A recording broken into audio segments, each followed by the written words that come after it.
Then on the collaborative, yeah, I was thinking of Intuit, the makers of QuickBooks, for example. They used, are you familiar with Net Promoter Score, NPS? No.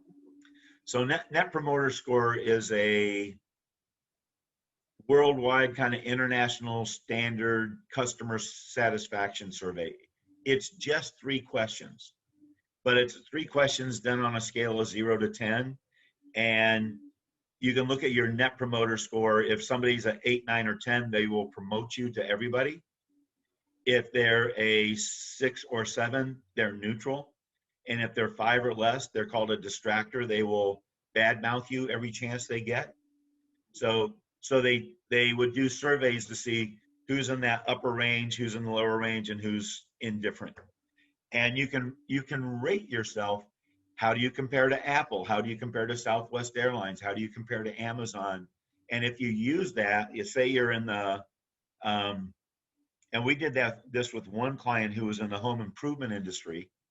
And the home improvement industry usually has a fairly bad reputation, but they had been using Net Promoter Score, but they didn't understand the power of it.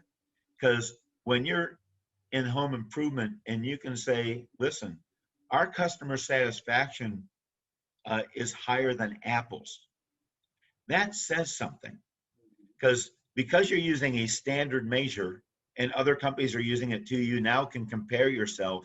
And at Intuit, before we did anything in sales, anything, the question would always come up in every meeting, which would be, how is this going to affect our Net Promoter Score? In other words, how's this going to affect our customer, and how's our customer going to respond to it?